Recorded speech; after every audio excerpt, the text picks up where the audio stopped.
Graças a Deus. Eu cumprimento os irmãos com a paz do Senhor. Boa noite a todos vocês, povo apaixonado por Deus. Para mim é uma honra poder estar conhecendo mais um aprisco do Reino de Deus, mais um corpo dessa grande partícula do Senhor que vai morar no céu comigo. Amém? Boa noite a todos vocês.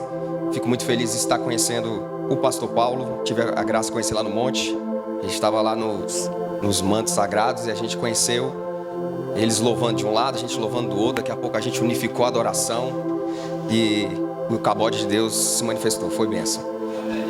Já amo a sua pessoa, viu, homem de Deus? Apesar de ser um pouco tempo, mas como você bem disse, Deus une propósitos para algo que envolve o reino de Deus.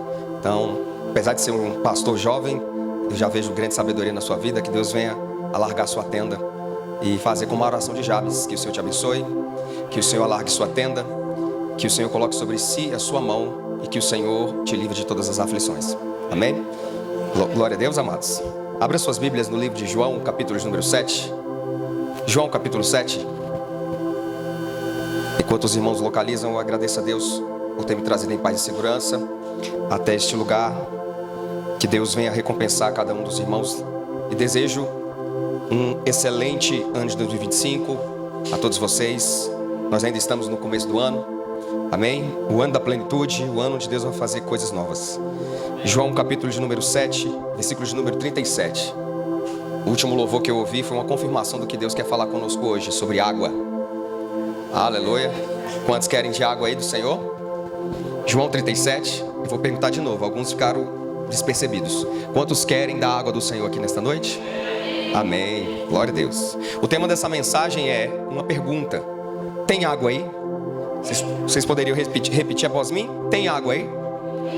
Pergunte para um crente do teu lado. Tem água aí, irmão? Glória a Deus. Aleluia. Eu tenho certeza que você não vai esquecer o tema dessa mensagem. Tem água aí? Aleluia. Versículo 37 e 38 eu quero ler. A versão King James vai dizer assim: no último dia, o grande dia da festa, Jesus pôs-se em pé e clamou dizendo: se algum homem tem sede, deixa-o vir a mim e beber. Quem crer em mim, como diz a Escritura, do seu ventre fluirão rios de água viva. Permita-me reler o versículo 38 com ênfase, por favor. Quem crê em mim, como diz a Escritura, do seu ventre, em algumas versões está, do seu interior fluirão rios de água viva. Vamos orar mais uma vez? Feche os seus olhos. Pai, nesse momento eu apresento a tua palavra. Eu peço, Espírito Santo de Deus, que o Senhor venha nos confrontar, nos consolar, nos edificar, mas que todos nós saiamos daqui transformados. Senhor, no nome de Jesus Cristo, vai repreendendo todo o espírito imundo que tenta trazer distração, dispersão, sonolência concernente à tua palavra. Que nesse momento o Espírito Santo de Deus, com os anjos do Senhor que estão acampados ao redor deste lugar, venha, Senhor, nos levar à condução de crescermos na graça e no conhecimento da tua palavra. Desde já, Senhor, fala conosco e não te cales nessa noite, em nome de Jesus, amém. Você poderia glorificar o Senhor por sua palavra, irmãos? Amém. Vocês poderiam aplaudir o Senhor por sua palavra? Glória a Deus. Esse texto vai acontecer na última festa em que Jesus participou da sua vida. Jesus está 6 meses antes da sua morte. E no capítulo 7, lá no começo, vai apresentar os seus irmãos convidando Jesus para subir essa festa. E que festa era essa? Chamada Festa dos Tabernáculos. As festas sagradas de Israel, elas se configuram em 7 festas. Festas que são subdivididas em 2 estações: a estação da primavera e a estação do inverno. As 4 festas, chamadas festas da primavera, elas são as seguintes: a Páscoa, a festa dos pães asmos, as primícias e Pentecostes. Pentecostes não está propriamente na época da primavera, está no verão. Só que, para a cultura judaica, as 2 grandes estações são primavera e inverno. Então, Pentecostes conta 50 dias depois da Páscoa. E é exatamente na contagem da Páscoa que começa todas as festas que o Senhor ordenou a todo o povo comemorar, desde a saída do Egito, a travessia do mar Vermelho e a entrada em Midian, que é o deserto de Midian. Ali naquela travessia de 40 anos, quando Deus então confere ao povo a ordem deles entrarem em Canaã, Antes disso, 3 meses depois da saída do Egito, Deus os ordena parar em cima de um monte, para que assim Moisés subisse a ele, e Deus falasse a ele, e entregasse ao mesmo a outorga da lei. Ou seja, entregasse a ele as leis, as 613 mitzvot. Dessas 613, nós conhecemos as mais famosas 10 palavras, ou os 10 mandamentos, como nós bem dizemos. Essas palavras que o Senhor deixou, que hoje nós conhecemos como 10 mandamentos, 10 mitzvot, são as palavras que o mundo inteiro praticamente conhece. Só que elas não foram dadas apenas de forma isolada, foram 613 leis. E foi entregue numa festa chamada Pentecostes, que nós configuramos hoje no Brasil como festa do fogo, do manto, como festa de entrar no mistério, e não tem nada a ver com isso. E isso vocês precisam entender. Lá em Êxodo, a partir do capítulo 12, vai ter uma ordem que o Senhor vai dar a Moisés e a Arão, para que eles fizessem uma festa de comemoração da saída do Egito, do êxodo do Egito, que era a morte de um animal, e esse animal precisava ser investigado durante 4 dias, para ver se ele tinha mancha, mácula, ruga ou algum defeito. Uma vez não tendo, esse animal tinha que ser sacrificado, o seu sangue tinha que estar sendo posto numa bacia, e a sua carne deveria ser assada. As partes, as vísceras deveriam ser postas de lado, juntamente com o couro, e na ordem que o Senhor assim desse, eles deveriam pegar o sangue e ungir os umbrais da porta e as vigas com sangue. E isso foi o que sucedeu, onde a última praga da morte dos primogênitos passa sobre todo o Egito, e todos os primogênitos onde não tinha a marca do sangue morreram. Essa foi a primeira festa. Um dia após é a segunda festa, onde Deus ordena que eles peguem então a massa. Essa massa não poderia estar fermentada, essa massa deveria ser colocada por cima ervas amargas, e eles deveriam comer imediatamente sem pensar, mesmo gostando ou não gostando. Porque aquele que, embora seja adulto, talvez tenha um paladar infantil. O que é o paladar infantil? Só gosta de doce e salgado. Não gosta de amargo, não gosta de azedo e não gosta de nada ácido. Alguns aí já estão concordando, meneando a cabeça. Ou seja, se você ainda na idade atual que tem, só gosta de salgado e doce, você tem um paladar infantil. Aquele povo deveria comer um pão amargo e um pão sem fermento. Um pão não tinha um sabor tão agradável, mas eles deveriam comer. E tudo tem um símbolo, e esse símbolo é em comemoração da lembrança, da recordação de que eles saíram outrora das garras de Faraó e 230 anos de sofrimento no Egito. Não foram 430 anos, porque eles passaram 200 anos muito bem. Só que quando o faraó, ou o imperador atual do Egito, esquece-se de José, começou todo o tormento por causa do crescimento do povo em Gósen. Amém, irmãos? Quem está comigo? Quem está entendendo essa introdução? Eu estou sendo rápido para poder chegar no centro da palavra e da aplicação, amém? Então vem a terceira festa, que é 2 dias após a Páscoa, chamada Festa das Primícias, que é a festa onde eles começaram a colher os primeiros frutos depois da sua saída, em homenagem e comemoração daquilo que eles cultivaram e daquilo que eles cegaram, colheram no deserto. Pois bem, irmãos, a palavra do Senhor então vai ser concedida a Moisés, e a palavra da lei vai ser concedida ao povo. Só que na primeira leva, o povo se corrompe no 39º dia, onde Deus chama Moisés e diz: eia, desça, porque o povo se corrompeu. Eles erigiram um bezerro de ouro e estão totalmente corrompidos lá embaixo.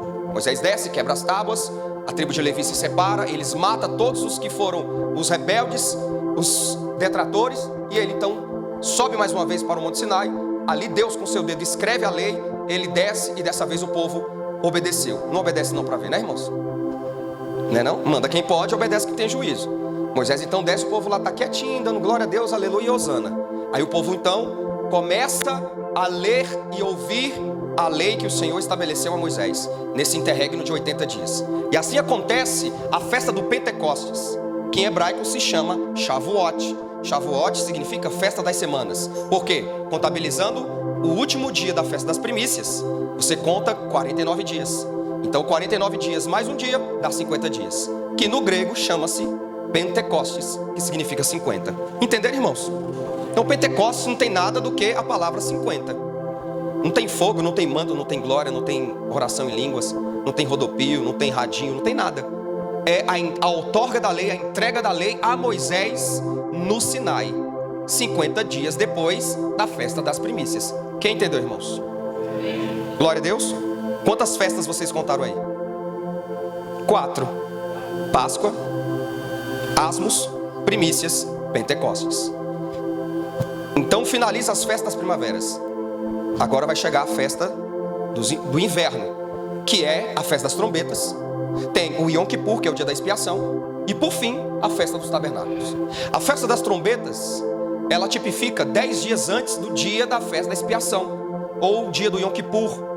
Aquele afamado dia onde o sumo sacerdote entrava no Santo dos Santos, e ali a glória de Deus, a Shekinah de Deus descia sobre a tampa do propiciatório, sobre a arca da aliança. Ele então entregava o sacrifício por ele, pela família dele, por todo Israel. O dia em que eles entregavam o animal para ser colocado no deserto, e esse animal era uma configuração de um bode. Ele impunha as mãos, e todo o pecado do povo, todo o pecado da família dele, todo o pecado dele era entregue para esse animal, e ele era solto no deserto. Tudo isso era na festa da expiação. Essa era a sexta festa. A festa das trombetas vai tipificar e apontar para os dias que nós estamos vivendo, que é o dia do arrebatamento, é o dia da vinda do Senhor Jesus Cristo de Nazaré. As 4 festas vai tipificar Jesus de alguma forma, e todas essas festas são perpétuas, ou seja, na eternidade nós comemoraremos estas festas. Seu glória a Deus, ficou meio murcho, mas eu vou repetir. Na eternidade nós vamos comemorar estas festas, e elas são perpétuas. E o que é perpétuo? É algo eterno, é algo que não se finda. A Páscoa representa a morte. Os asmos representam o corpo de Cristo dentro do sepulcro de José de Arimateia. A primícia representa o 3º dia que Jesus ressuscitou. Diga glória a Deus por isso. Por que primícias? Porque quando Jesus ressuscita, São Lucas vai dizer que outros justos ressuscitaram com ele também. Alguns não sabem disso, mas Jesus não ressuscitou sozinho. Imagina agora você tendo um parente, e daqui a pouco você sabe que ele morre, e ele aparece na sua casa dizendo: Pai do Senhor, tem café aí? Você já desmaiaria, né, irmãos? Pois bem, quando Jesus ressuscitou, outros justos ressuscitaram com ele também, dando glória a Deus e dizendo shalom, aleluia. Então nós temos a quarta festa, tipificando lá em Atos 2, ela vai ser a data de aniversário do nascimento da igreja na face da terra, onde Jesus dá uma ordem: ficai em Jerusalém, até que do alto sejais revestidos de poder. E foi isso que o povo fez. Todos ficaram em Jerusalém? Me ajuda a pregar. Não, 380 não ouviram a voz do Senhor. De 500 pessoas, no período de 40 dias em que Jesus ficou ressurreto na terra, apenas 120 obedeceram a sua voz e ficaram num cenáculo um pouco menor do que esse estabelecimento aqui. E eles então aguardaram sentados, de braços cruzados, a vinda do Espírito Santo de Deus, que desceu como um som de um vento impetuoso, que tomou toda aquela casa que não tinha janela e as portas estavam fechadas. Pergunto, como aquele vento entrou? Melhora o teu glória a Deus aí, irmão.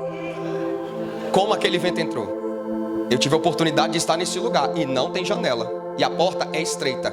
As cadeiras são em forma de cimento ao derredor das 4 paredes. Como que entrou o vento naquele lugar? E não foi qualquer vento, foi vento impetuoso. E eles abriram os olhos espirituais e viram línguas repartidas como que de fogo, e que tomaram as suas bocas, e eles começaram a orar em outras línguas. Só um deu aleluia. Melhora o teu glória, irmão. Deus vai melhorar a tua vitória. Essa foi a quarta festa, tipificando o nascimento da igreja.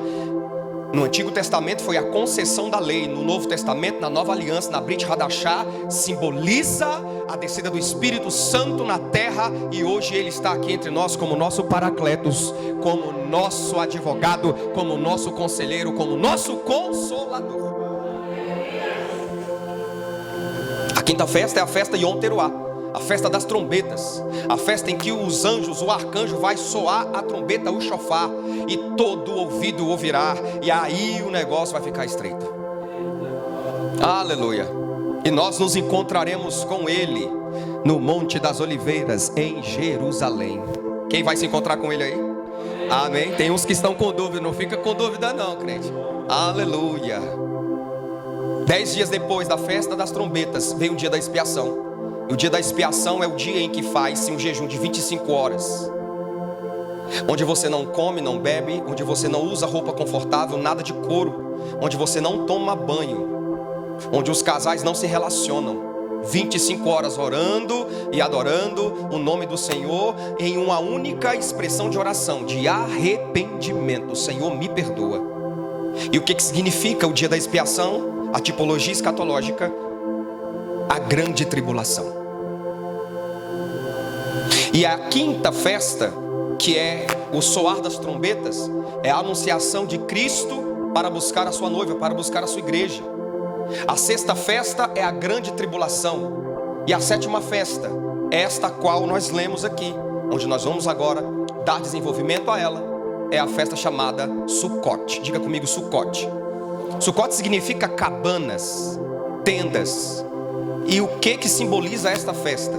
Simboliza o período em que o povo ficou 40 dias morando no deserto, onde não tinha morada fixa, onde eles não tinham habitação fixa. Eles moravam em tendas, e eles eram guiados pela coluna de fogo e pela nuvem de glória. Onde essas duas funções se dirigissem, eles deveriam desmontar as suas cabanas e seguir a nuvem. Isso aqui tem uma aplicação e uma revelação para nós. Onde a nuvem de glória nos guiar, automaticamente a gente tem que seguir e obedecer. Amanhã faz 3 semanas que eu voltei para a cidade ocidental. Foi porque eu quis? Não, foi porque Deus mandou. E um bom pai que manda, um bom filho tem que obedecer. Tem coisas que Deus vai pedir para você, baseado na nuvem de glória. Não vai ser através da boca de um profeta, mas serão sinais, como Deus deixou para a tribo de Sacá e de Zebulon, que eles têm o dom dos sinais e das revelações dos tempos e estações. Quem está entendendo o que Deus está falando aqui, irmãos? Deus fala conosco de diversas formas, mas a palavra é a principal. É a principal, e muitas vezes Ele vai falar conosco em forma de nuvem, em forma de coluna de fogo. Aqui simboliza o tempo em que Deus estava destinando. Desmontem suas barracas, vão para o norte, vão para o sul, vão para o oeste, vão para o leste. E Jesus agora, na festa das cabanas, que simbolizava 7 dias morando em tendas, eles construíam tendas de folha de salgueiro, e eles colocavam essas tendas ou no quintal de sua casa, ou quando aqueles que tivessem condições iam a Jerusalém, eles montavam ao redor da cidade do grande rei as suas tendas, e ficavam durante 7 dias festejando ao Senhor naquele lugar. Eles até hoje fazem isso, a festa do Sucote, a festa dos tabernáculos. Por que eu fiz todo esse aparato para falar das festas para chegar até aqui? Porque, queridos, foi nessa festa que Jesus comemorou a sua última festa. Foi aqui. Foi nesse episódio, 6 meses antes da sua morte, que nós vamos agora debruçar um pouco sobre essa passagem, amém? Vamos ler mais uma vez o versículo 37? Aí está falando de um dia de festa. Que dia é esse, irmãos? Primeira frase está dizendo o quê? No último. Está vendo? No último dia. Quantos dias eram essas festas? Eram 3 festas das 7 chamadas peregrinais, a saber, Páscoa, Pentecostes e Tabernáculos. Estas festas, todos os homens eram obrigados a subir com suas famílias para Jerusalém, para cultuar ao Senhor durante os 7 dias. As outras festas não eram obrigatórias, mas neste dia, que era o 7º dia para o 8º dia, era o dia mais importante. Foi este dia em que Jesus estava ocultado. Jesus não apareceu publicamente.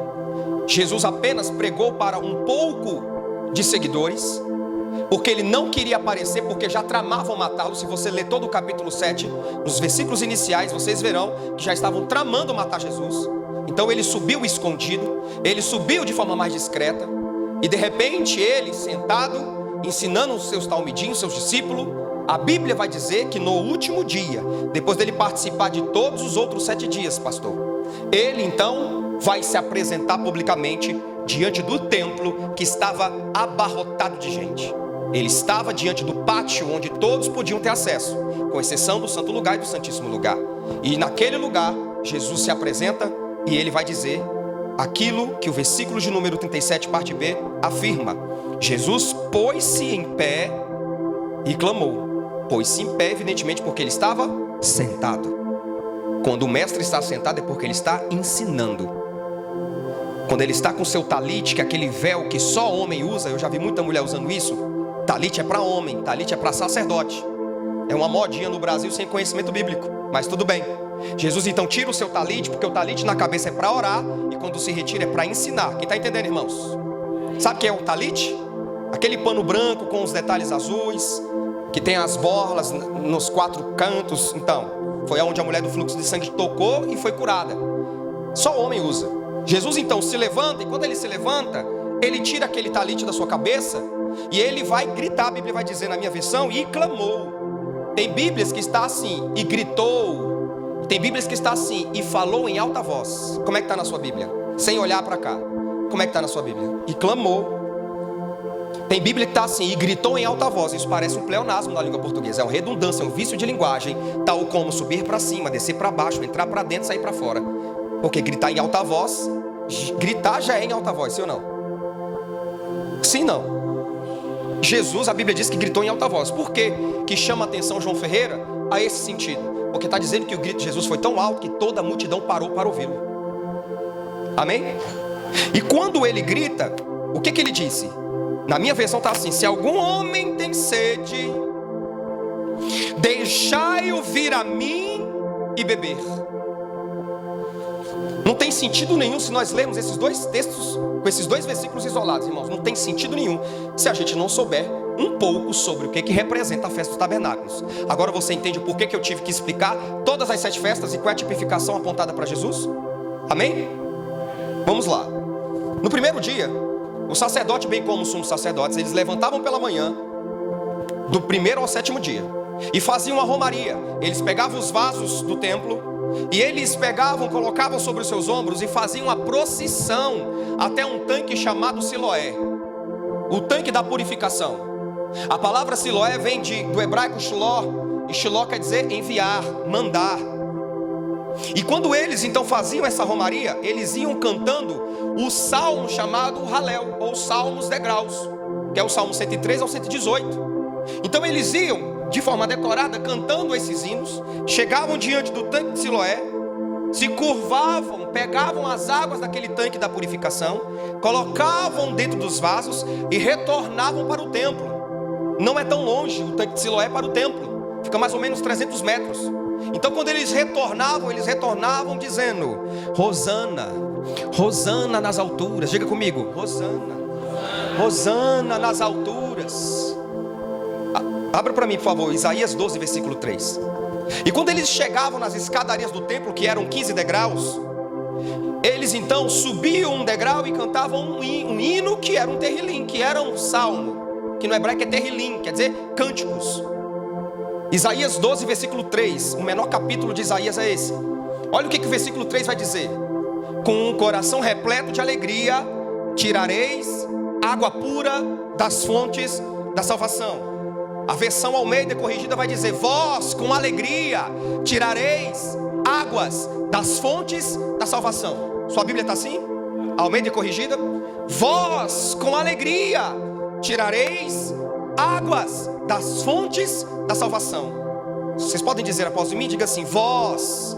Não, escolha um crente, fala: vós com alegria e não com tristeza tirareis águas das fontes da salvação. Essa profecia desse texto de Isaías 12:3 se cumpriu exatamente neste dia aqui, do versículo 37, 38 até o 40, onde Jesus vai cumprir a profecia do profeta messiânico, dizendo: vocês durante 7 dias se levantaram de manhã, às 5 às 6 da manhã, foram e fizeram fila quilométrica e disputaram a tapa, como os adeptos da igreja católica apostólica romana no Nordeste principalmente faz isso, nas romarias, que eles brigam para ter um pedaço de um pano, um pedaço de um pau, para ter um pedaço da água que é jogada nas escadarias das paróquias e das grandes catedrais de lá. Quem é nordestino ou quem já foi católico sabe do que eu estou falando. Aqui não era diferente. O povo judeu brigava para ter um pouco da água que saía dos vasos que os sacerdotes levavam de volta para o templo. Para quê, pastor? Para purificar e lavar as escadarias do templo, os 15 degraus, o átrio. Amém? Quem está comigo? Eles falaram: eu preciso dessa água, porque essa água, ela é a fonte da salvação. E isso no primeiro dia, no segundo dia, no terceiro dia, no quarto, no quinto, no sexto e no sétimo. E Jesus, de forma discreta, oculta, com o talite na sua cabeça, só observou aquela cena.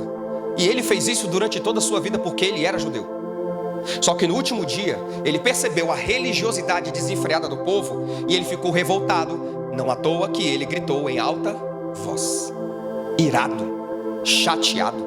Ele não falou isso de forma alegre, porque ele viu que o povo estava cego por causa da água que se esvai, da água que evapora, da água que se acaba.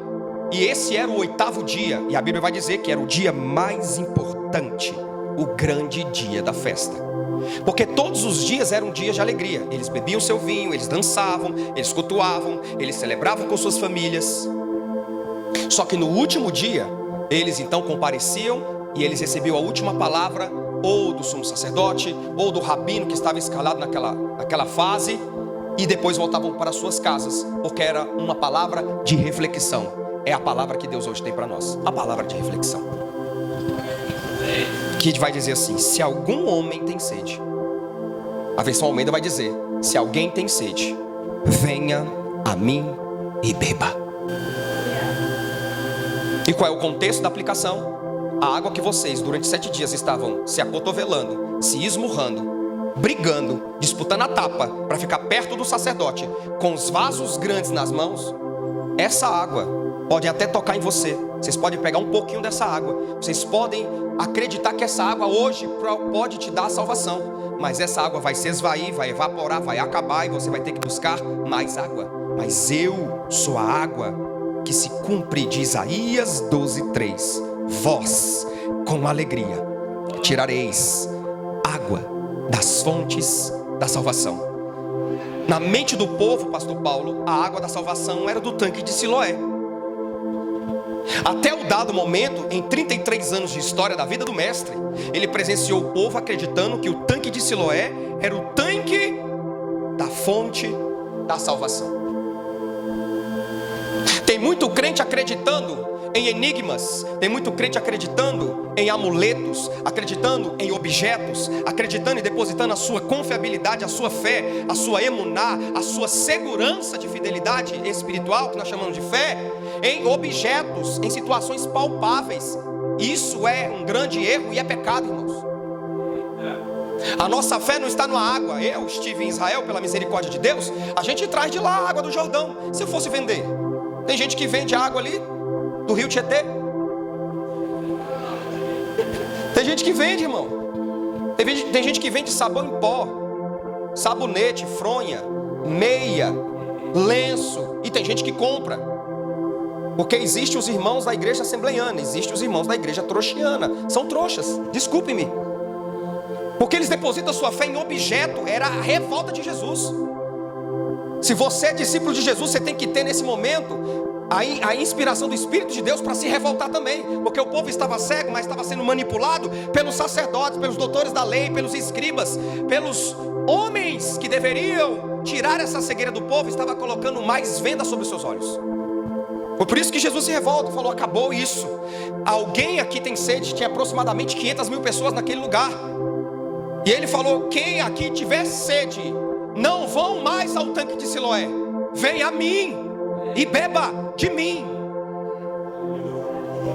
Vocês vão sentir um certo nojinho quando eu falar o que é o tanque de Siloé.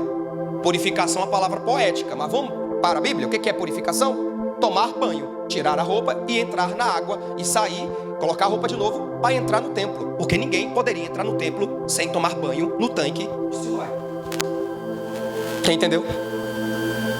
Eles bebiam água que multidões entraram para tomar banho. Olha a carinha de nojinho da irmã.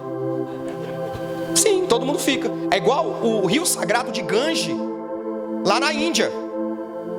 É o rio Gange, ele é o rio sagrado. Lá eles colocam até os mortos. Os mortos são colocados no rio Gange. E lá eles bebem da água, eles fazem comida com essa água. Entendem? E eles bebem dessa água e eles também tomam banho nesta água. Eles estavam cegos, não por causa de um rio, mas por causa de um tanque. Tanque da purificação. As mulheres ficavam de um lado, os homens ficavam do outro. Descia na escada direita, subia pela escada esquerda. Colocavam suas vestes, se secavam e entravam no templo. Colocavam um shekel, que é como se fosse R$2. E eles então entravam no templo para poder ter contabilidade de quantas pessoas entraram no templo naquele dia e para que fosse assistido também os levitas, que eles fossem patrocinados e assistidos com aquela oferta. Amém, irmãos? Você tomaria a água do tanque de Siloé? Entende agora a revolta de Jesus? Povo cego, tomando água suja, só porque o tanque é Siloé, mas é o tanque sujo. Você tomaria? Pergunta para o seu irmão, você tomaria a água de Siloé? Falou, pastor, esse nome era tão lindo, já vi tanta igreja com o nome de Siloé. Siló é bonito, né? Tem o outro tanque, o pórtico que fica ao outro lado da margem, chamado Betesda. Já ouviu falar o tanque de Betesda? É do mesmo jeito, irmão. Betesda é do mesmo jeito. Meu Deus do céu. Betesda significa casa da misericórdia. E lá ficavam os doentes, amados do céu. Ali ficavam os leprosos, muitas vezes escondidos, os que estavam no início da sua doença, porque eles não precisavam e nem podiam ficar em público, porque eles estavam imundos. Tanque de Betesda. A gente acha tão poético, tão lindo, tanque de Betesda, aleluia. Jesus estava revoltado por causa disso. Falou, esse povo está tomando banho em água contaminada e o outro em água suja. Mas eu sou a água pura. Eu sou a água, aquele a quem beber jamais terá sede. E quem quiser vir após mim, ele estava dizendo agora uma indireta para os doutores da lei, não impeça que eles venham até mim, porque eu sou a água viva que desceu do céu, e estou disponível para saciar a sede daqueles que têm sede de mim, e vocês não vão impedir. Por isso que aqui ele está dizendo, se algum homem tem sede, deixai-o vir a mim e beba. Não impeça. Diga para a pessoa do seu lado, não impeça a ninguém de beber a água da fonte da salvação. Glorifique ao Senhor. Versículo 38 vai dizer assim, quem crê em mim, como diz a Escritura. Aqui foi um abuso para os doutores da lei. Quem crê em mim, ele não falou quem crê na Torá, ele não falou quem crê no templo, quem crê em Jeová, em Adonai. Ele falou quem crê em mim. E ainda colocou entre vírgulas aposto, como diz a Escritura. Ele usou, prezado pastor, a santa palavra como respaldo para afirmar que ele era a água viva que estava entre o povo. Quem crê em mim, lembre-se que nós estamos falando há quase 6 meses da morte de Jesus Cristo de Nazaré. Porque a última festa é Tabernáculos, a próxima festa vai começar de novo, que é a Páscoa, 6 meses, que é a próxima festa que ele vai morrer. Aqui ele está dizendo, e vai ser uma afronta para os doutores da lei, porque ele está se julgando ser a água viva que desceu do céu, a água que é a fonte que sacia a sede, a água da fonte da salvação. Amém, irmãos? E isso aqui causou uma comoção. Os versículos seguintes vão dizer que já estavam agora, os principais perguntaram a Jesus, que ousadia é essa que você está falando? Nós agora vamos tramar a sua morte. E eles começaram a tramar a morte de Cristo Jesus. Mas qual é a aplicação final para a gente agora partir para as considerações finais? Que nós precisamos dessa água todos os dias. Isso não é óbvio que eu estou falando, irmãos. Não é óbvio que foi louvado aqui, não é óbvio que a irmã falou aqui, não é óbvio que o pastor trouxe aqui também, e o que o Espírito agora está fomentando e falando entre nós aqui por meio da sua palavra. Segundo a OMS, a Organização Mundial da Saúde, quanto mais velho a pessoa se torna, menos vontade de beber água ela tem. Agora vamos para a aplicação. O tema da mensagem é: tem água aí? Quanto mais velha a pessoa se torna, menos vontade de beber água ela tem, porque o dispositivo cerebral, ele causa alguns danos, e esses danos fazem com que a pessoa perca a vontade de beber água, mas ela bebe qualquer outro líquido, principalmente Coca-Cola, refrigerante. A irmã já colocou a mão na cabeça e falou: Jesus, agora vai estreitar o negócio. Cadê o ministério Fala Deus? Fala Deus. Aí, toda igreja tem, né, irmão? Toda igreja tem um ministério Fala Deus. Olha só. E segundo a Organização Mundial da Saúde, quando a pessoa não sente vontade mais de beber água, É porque ela está entrando no período da velhice, se deteriorando. Ela já está morrendo paulatinamente, pouco a pouco. E se eu perguntar aqui, alguns irmãos vão se entregar. Eu, pastor, confesso que não sou muito de beber água, mas eu substituo por um suco, substituo por um chá. Café não tanto porque está caro, mas eu substituo pelo refrigerante, por algum outro líquido. E se os irmãos entenderam, eu vou sempre fazer um trocadilho entre a questão da água, que é a fonte da salvação, a saber, Jesus Cristo de Nazaré, com a água que nós bebemos mesmo, H2O. Aqui, queridos, se todos nós aqui refletirmos, vamos entender que a criança é apaixonada por água. Parece um girino, parece um peixe, briga com você a tapa se precisar, para você não tirá-la da água. Custa entrar, mas para tirar é prova. Isso no contexto espiritual não é diferente.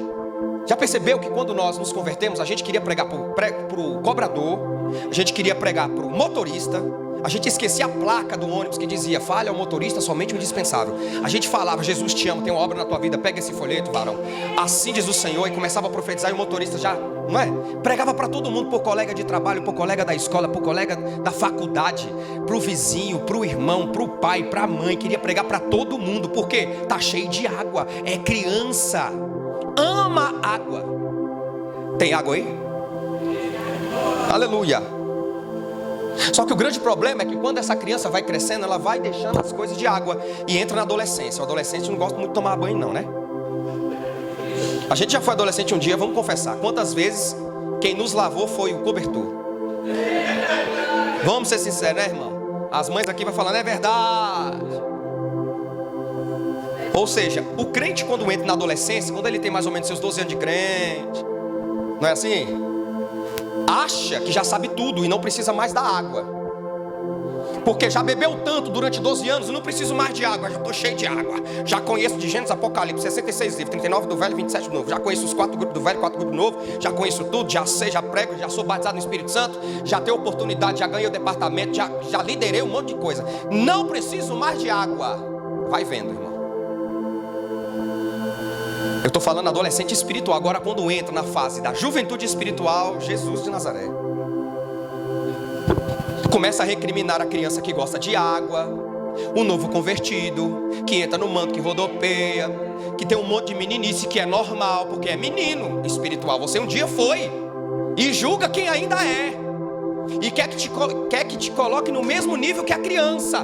Criança é criança, deixa a criança rodar, deixa a criança brincar, deixa a criança profetizar, brincar. Se errar, vai lá e ajude, vai lá e doutrine, vai lá e ensine, vai lá e conserte, vai lá e admoeste, exorte em amor. Mas criança é criança, não queira queimar a etapa de uma criança espiritual, que está no leitinho, que não tem dente ainda, está tomando ainda um Neston espiritual. Deixa, amém, irmão? Se você já está na sua feijoada, no seu churrasco espiritual, glória a Deus, mas deixa ele com o mucilão dele, irmão. Amém, irmão? Deus está falando. Agora o pior é quando entra na fase da adultição espiritual. Aí os vernáculos da Bíblia, não é? Faz um cursinho velho de 2 meses de teologia. Eu já sou um doutor em divindades. Até muda o timbre de voz, porque sem o microfone, com o microfone fala desse jeito, irmãos. É forte esse negócio. É ou não é, irmão? É crente que já está longe há muito tempo da água. Tem água aí? Jesus estava revoltado por quê? Porque aquele povo aparentemente estava abastecido de água, quando na verdade eles estavam secos igual a terra da Judeia. Eles não tinham água, mas aparentemente diziam: eu tenho água. Eles chegam em determinado momento, eles não pedem mais oração, eles não pedem mais assistência dos santos, como está em Romanos 12. Buscai apresentar as suas necessidades aos santos. Isso é humildade. Tem água aí? Não, eu não preciso mais de nada, porque eu sou um braço direito de Gamaliel. Eu não preciso mais da ajuda, porque eu já conheço tudo, irmão. Eu já sou versado na palavra. Aleluia.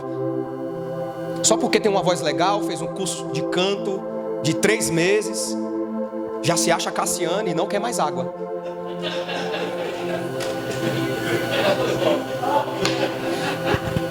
Entrou no ministério do Thales Roberto. Eu não estou brincando, irmãos, é sério. Lá em 2 Reis capítulo 4, não precisa abrir. Lá no versículo 10, o menino do milagre, ele cresce. E ele, sem o consentimento do pai e da mãe, ele vai para o campo. E quando ele chega no campo, ele tem dor de cabeça e começa a gritar: ai minha cabeça, ai minha cabeça, ai minha cabeça. 3 vezes ele grita, desmaia. O pai então pede para o servo levar até a mãe pega o menino no colo, o menino fica no colo dela até o meio-dia e morre. E aqui tem uma aplicação: o menino foi para o campo sem autorização do pai, sem autorização da mãe, foi para o campo colher, e o pai estava com os servos, porque ele foi sem cobertura, foi sem autorização. Se você não tem autorização dos teus líderes, dos teus pastores, se você está indo sem cobertura, sem direção, sem intercessão, você corre um risco, como aquele menino, de morrer no campo, do lado do pai e dos servos. Porque é independente.com, não tenho mais necessidade de água, eu já bebo a minha Coca-Cola, 0. Tem gente substituindo a água pura do céu por qualquer coisa contaminada que está matando por dentro. E concluo dizendo que nós somos como um milho de pipoca. Porque o milho de pipoca, para ele entrar no estágio, para se transformar numa pipoca, ele tem que ter dentro dele uma composição chamada água. O milho de pipoca, ele precisa ter de 16 a 18% de água dentro do milho, para que ele entre no estágio de transformação da pipoca. Isso, acertou, irmã. Sofre TDAH não, né, irmã? Ela falou: tem que fazer de novo, porque senão eu vou ficar quieto. Você sabia disso, irmãos? Que nós estamos aqui numa pipoqueira. A igreja é uma representação da pipoqueira. Só que nós somos milhos nas mãos do Senhor. E o Senhor nos colocou numa pipoqueira. A pipoqueira de vocês tem um nome. Qual é o nome da igreja? Igreja do Soberano Senhor dos Exércitos. Ou seja, o Deus é o Shabaô, o Senhor dos Exércitos. Então a pipoqueira daqui se chama a Igreja do Soberano Senhor dos Exércitos.